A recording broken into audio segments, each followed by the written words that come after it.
nakapag-verify na ako ng ShopeePay account. What's up guys? Welcome to Smart Tutorial Sub.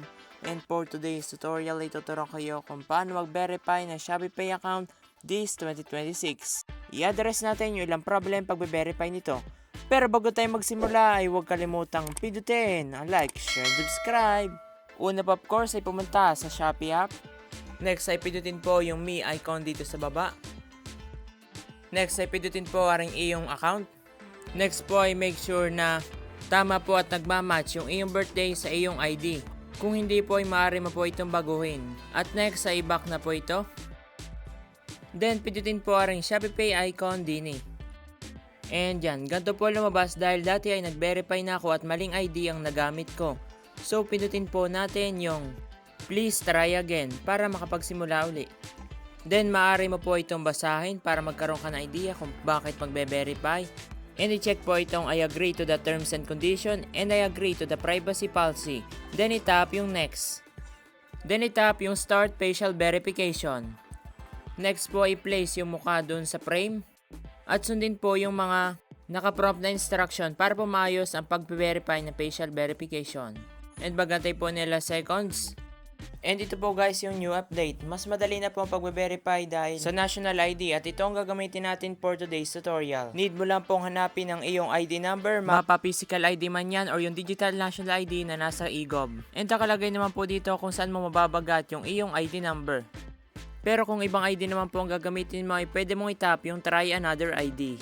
And after mo ilagay yung iyong ID number ay tap yung proceed with national ID. Next po ay ganari ang lumabas at itap yung OK. Next po ay ito namang personal information. Kailangan natin ilagay yung additional information. Kabilang ang nationality which is Philippines. Source of funds. Piliin mo na lang po diyan sa source of funds kung alin po yung mas nakakangkop sa iyo. So for me ay allowance. Next ay sa industry naman po. Piliin po yung mas nakakangkop na industry na pinagtatrabahuhan mo.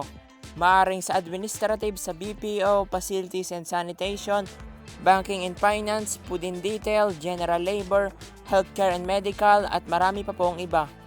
And dito po ay piliin ang iyong occupation, maaring dependent, student, unemployed, at employed. And dito po ay kung may employer name ka, ay maaring pong ilagay dito sa input. Next po ay yung purpose of account opening. I-select po dito kung alin yung mas nakakop kung bakit ka nag-open ng account. Maaari sa buy load, sa savings, cash and crypto, at iba pa. And the next po ay i-select ang range ng inyong monthly income, less than 20,000 ba or hanggang 200,000. And kapag na-select mo na po ay dito naman po tayo sa politically exposed person. Itap po natin ito. Next po ay sagutin ng yes or no yung mga tanong dito, yung president or head of state, government legislative arms, head of state-owned company or bank, yes or no lang po ang sasagot mo. Kapag nasagutan mo na lahat ay tap yung submit. Next po ay yung mga information daw po ay na-import na mula sa iyong national ID. So i-fill up mo na lang po yung mga information na wala pang nakalagay diyan katulad ng email. Yung akin po ay may mga nakalagay na except sa email. Kasama na din po sa pipilapan kapag wala pang nakalagay ay ang iyong permanent address at saka yung iyong present address. At i-check po lahat ng information kung tama po bang nilagay mo or kung tama din po ba yung mga spelling na nilagay mo, and kung sure ka na po ay itap yung confirm. And yan, information submitted, and bagantay po ng ilang minutes or days para ma-verify ito.